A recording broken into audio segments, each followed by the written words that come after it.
How would you like to 100% immerse yourself in the experience of using your memory palaces through the power of image streaming? Yes! Well, image streaming is one of these ideas that has come and gone in popularity, and it's just a term, but a very, very interesting way to think about what it means to use the memory palace technique to learn faster and remember more.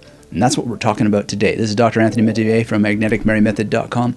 Hit that thumbs up to make sure those robots never forget that we humans care about memory. Get subscribed if you're new here and you love better living, because that's what we focus on, having a better life by improving our memories.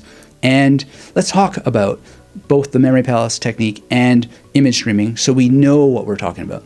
So the memory palace technique is very simple. It's just taking a familiar location and using it as a kind of treasure house to store information, but to store it in a special way where you're going to revisit it as quickly as possible to establish long-term memory using the recall rehearsal patterns that I love to teach so much. Now, image streaming has a longer history, and we're not going to get that deep into it, but one of the ideas is that you get relaxed and then you just allow your mind to follow various ideas and you speak them out loud and you record what you see. What you're doing essentially is creating a kind of force or flow that you follow along. So if I close my eyes and I want to image stream my vision that every single person learns to use memory techniques and absolutely loves them and shares them with everybody, and we have an absolute renaissance and a revolution of learning so that learning is always fun. I'm image streaming teachers reciting the names of all their students after having memorized them for only 3 minutes, 30 names that fast. And I'm seeing kids absolutely adoring the learning process so much that they're asking for additional homework exercises, and they're already starting to build new cathedrals and making the internet so awesome, and like just amazing things are going on in my mind. I can't even fully express them, and it's the opposite of the Borg future that we seem to be heading into. The point is that it's a concept of continuous imagination. Some people would call it visualization, but what I was doing there was not really seeing pictures in my mind. I was experiencing emotions and possibilities and a kind of logical combination that I'm able to verbalize in order to feel more deeply connected with an outcome. And that's what memory palaces are. They are the outcome of remembering what it is you want to learn and be able to recall. So the benefits here for creativity and memory are clear, and you really just want to be able to get relaxed. Get relaxed, get relaxed, get relaxed, and experience the power of combination. So the relaxation piece is very, very interesting in order to be able to image stream while you're in a memory palace. Now, the first thing that we have to say is that there are better and worse ways to create memory palaces, and really you don't want to create them at all. You want to assign them, but it's just a habit that we call creating memory palaces. That sounds hard to some people. I can't do it. Because, I'm not creative. Well, I'm not creative either necessarily. I mean, I do create a lot of things, but I think of creativity really just as bringing things together. It's like Lego, mental Lego. So one reason why people resist and aren't able to stream the images of themselves doing this is that they're just not relaxed. So there's different ways to relax. One is to have a daily meditation routine, some yoga, do some stretching, muscle relaxation. I do a lot of breathing every day. I've studied breathing for a long time. We're not going to talk about breathing and all these techniques today, but you can get into that. There's many, many resources about breathing. The point is to just be able to relax yourself. Because no matter how experienced I get, I can experience monkey mind, blah, blah, blah. I can always find reasons to focus on what can go wrong. The trick is to be relaxed enough that you can just keep your eye on the ball of what can go right.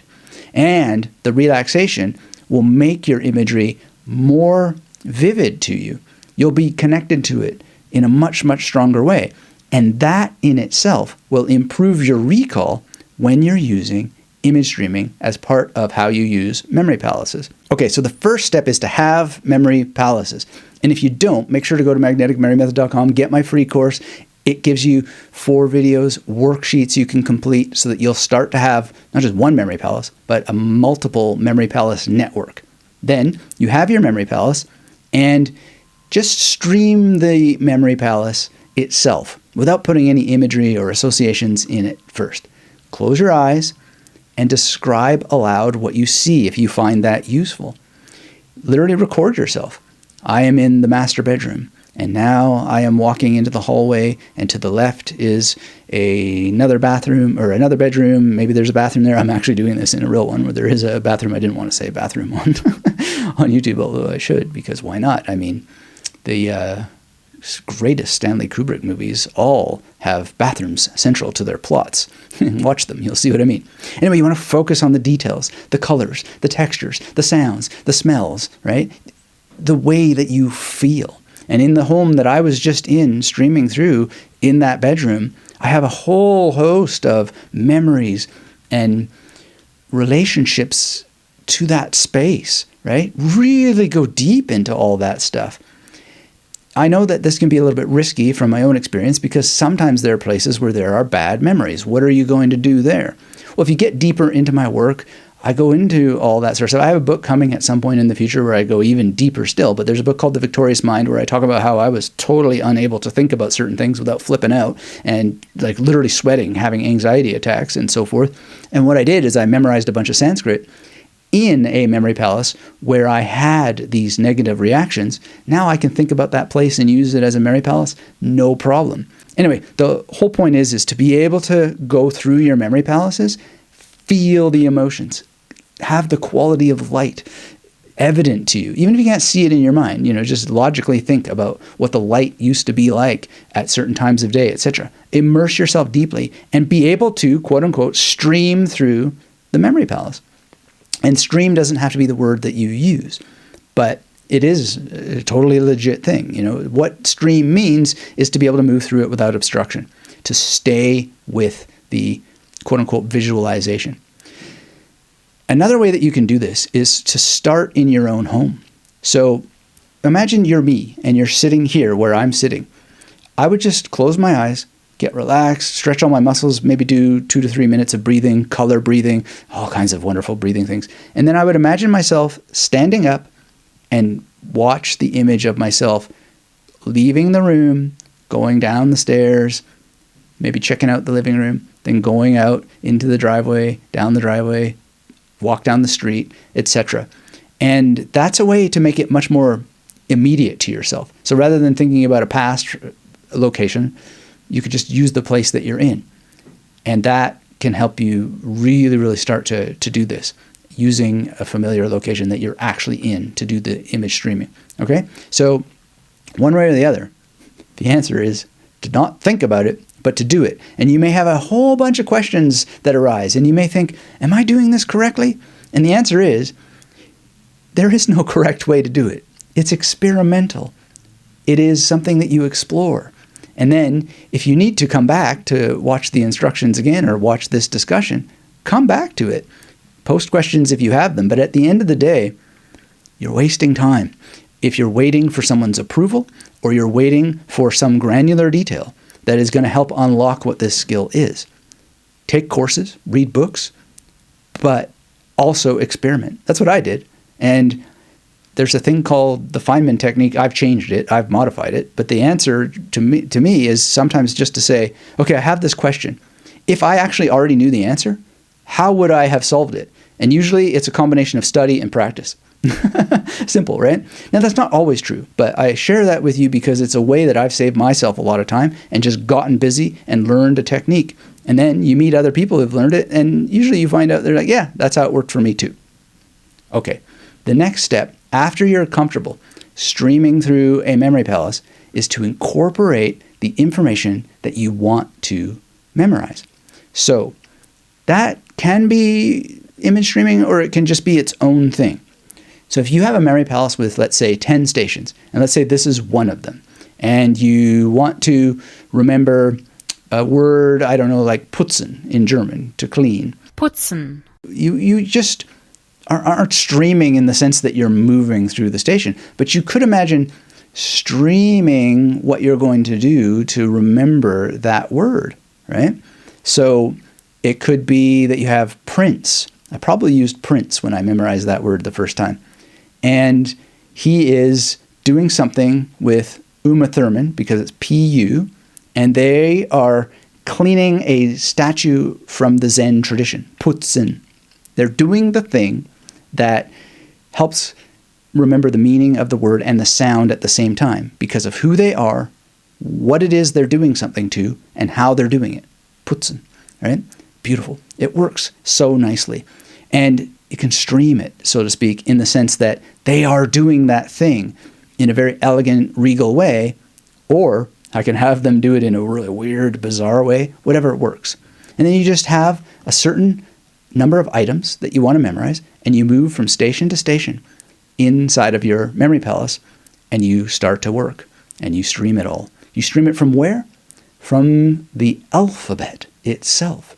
Because everything that you need to memorize is encoded either in a word, which is built from the alphabet, or a number, which is built from the alphabet, or a symbol, which can be named by the alphabet, or what else is there? Numbers, letters, and symbols.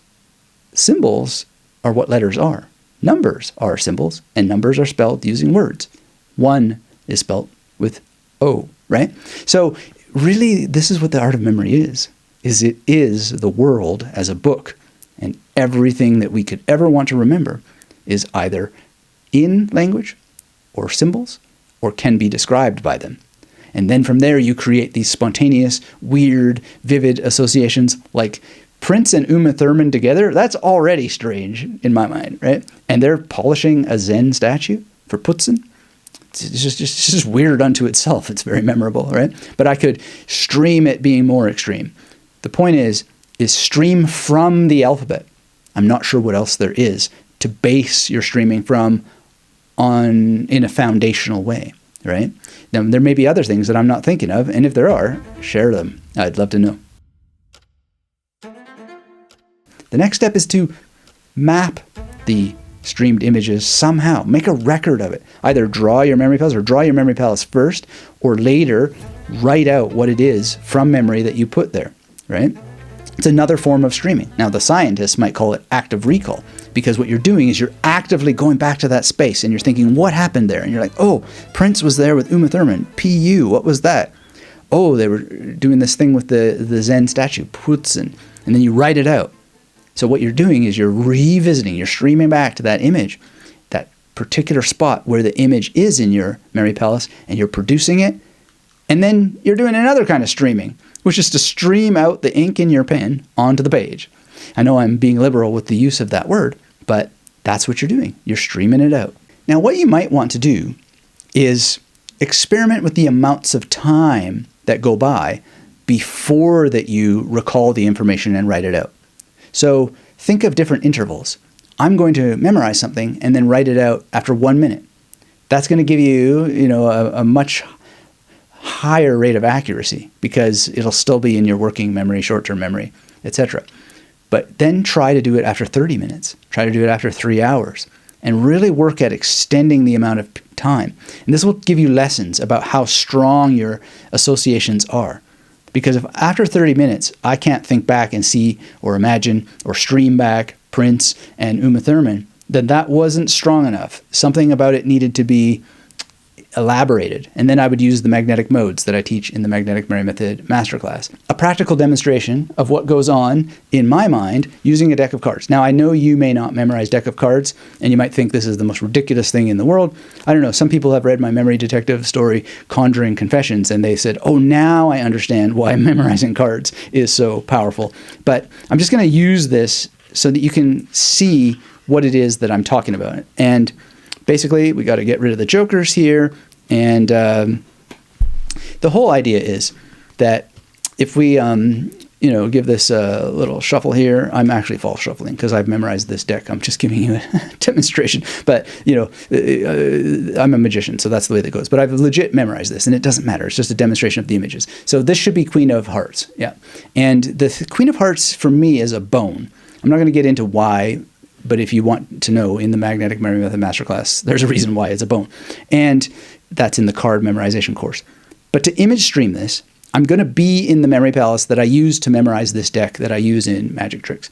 And the bone is going to be next to, in the Memory Palace, and I'm streaming this image right now. I can see it like it was yesterday. It's going to be next to Tintin. Tintin is my image for the two of spades, which that should be, unless I failed with my false shovel. No, I did not. Now, next to that is going to be the mailman, Mr. McFeely from Mr. Rogers' Neighborhood, and that's the 5 of diamonds, if memory serves, and there we go. So I'm streaming all of this. I'm literally thinking, what was next? So in X-Men movies, Wolverine had a battle with Sabretooth, I think it was, and an actor played Sabretooth, whose name was Liv Schreiber, I believe. That's 8 of clubs. And Mr. McFeely is throwing the mail, like literally an envelope, at Liv Schreiber for the 8 of clubs. And there we go, bang presto. And then after that, it's the Jack of Hearts, and then I think we have the King of Spades, and then we have the 10 of Hearts, and 7 of Clubs, and on and on and on. And and we wind up with the 9 of Clubs on the bottom, should be, and before that should be, I want to say the 6 of Diamonds. There we go. And then, on and on. The whole point is you're streaming it. And the way that it works is exactly what we talked about. We're going to build the Memory Palace, go through the Memory Palace so we know it very, very well. We've streamed it. Then we're just going to start placing our images. And when I first did Queen of Hearts and Tintin, the bone, and she's doing something nasty with that bone to poor old Tintin, right? It's memorable, but I stream it. I make it very, very strong. I memorized that deck in 2.5 minutes. And that's actually the fastest that I can memorize a deck. I haven't worked faster than that. But when it comes to foreign language vocabulary, when it comes to cool Latin phrases like omnium expediendorum prima essepentia in qua perfecti boni forma consistent, it's the same thing. And it's so fast, it's so glorious, it's so fun. And you can do it too. And then you just have to have the action of doing it in a way that leads to accomplishment. And that's what the magnetic memory method is all about.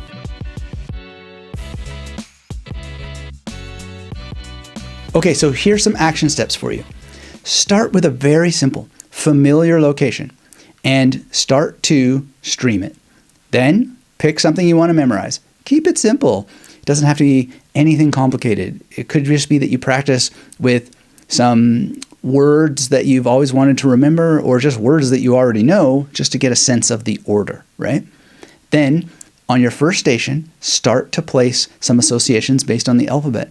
Don't censor what comes to mind. Don't judge it. Embrace unusual associations. Really be with them as if you're watching a movie or a theater play. And it doesn't even have to be anything like that. It could just be whatever it is for you, right?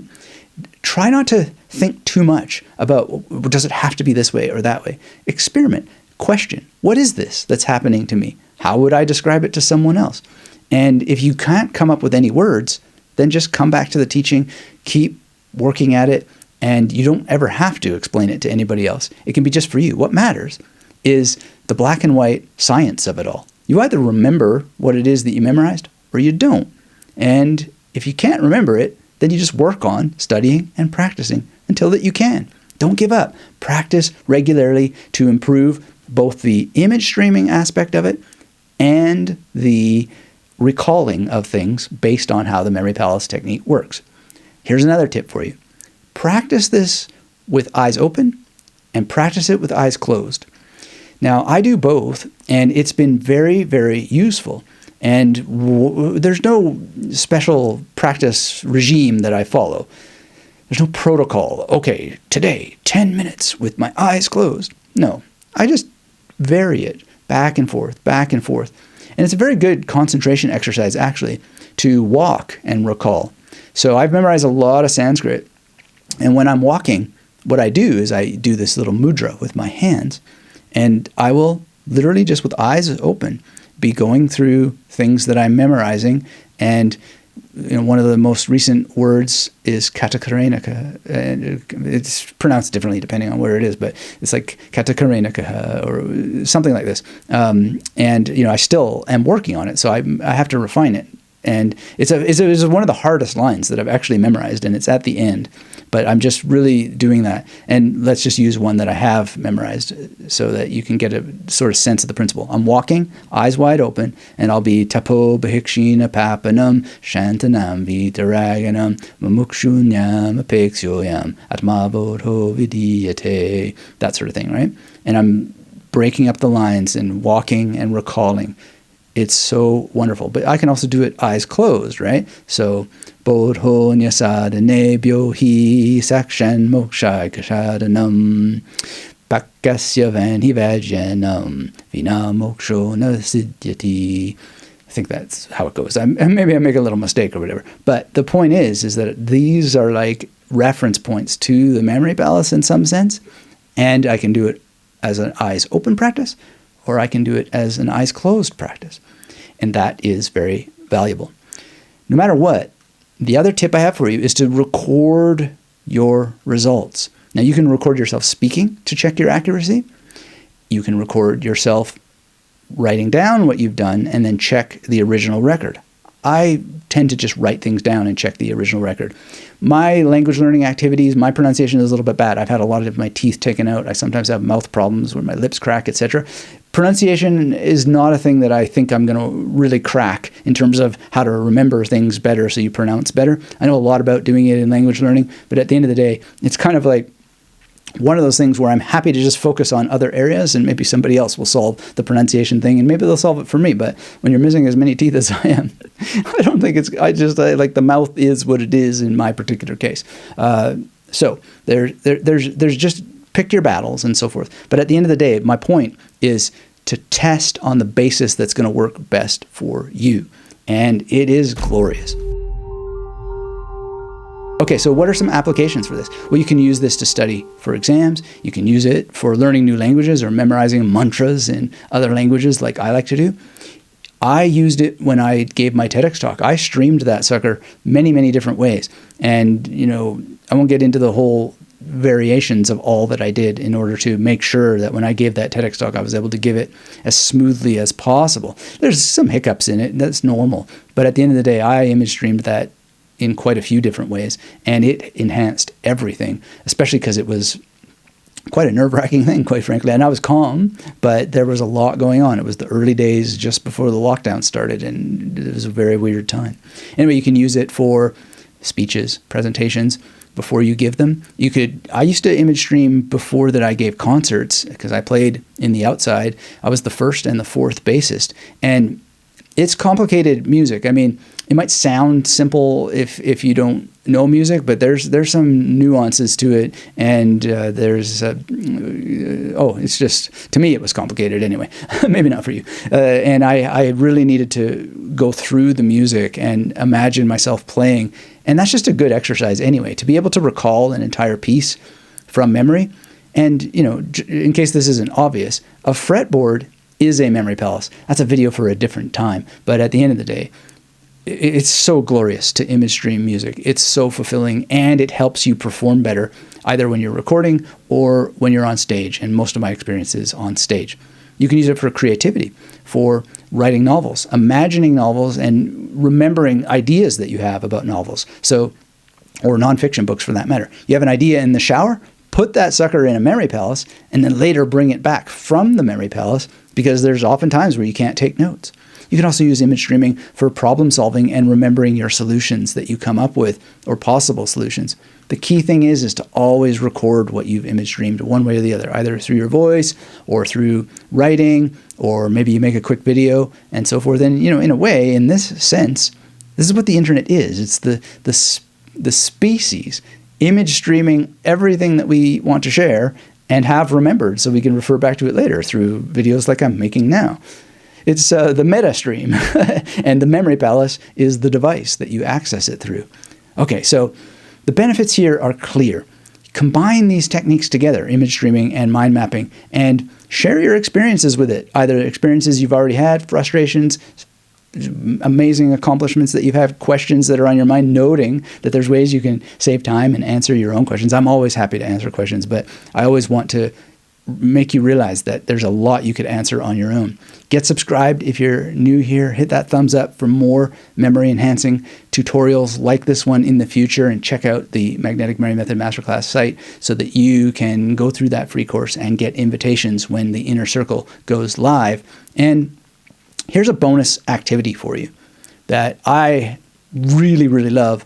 It has helped me so much over the years, and that is to practice image streaming with dream recall to further enhance your memory of your dreams, but also to enhance your practice with mental creativity, so to speak, in the sense of revisiting things that have gone through your mind and being more connected with them and just enjoying better, more time in awareness, so to speak. So what you do is, if you know how to use a memory palace already, then the way I do it is, when I remember a dream, I just use the ceiling and I place an association in the ceiling or on the ceiling corner or in the center of the wall next to the ceiling. And I just lay in bed and I encode it there. And then later I think back to what that dream was, and then I write it down. And I have a very, very special journal for this kind of activity. And the dreams are just, 1 to 2 sentences. Sometimes I'll make a little doodle to remember a weird image that was in the dream. This enhances your practice so very much. So I hope you enjoyed these tips, these strategies, and I look forward to seeing you in the next video. And until we have a chance to speak again, if you're interested in more image streaming, watch my video where I take you through an image streaming exercise next. You'll see the little link either on the screen or it'll be down in my pinned comment, and give that a go. Make sure that you're in a situation where it's safe to close your eyes and just follow what I'm saying in my voice, or you can do it eyes open, because that's legit too. And there are some images on the screen to walk you through a full image streaming experience.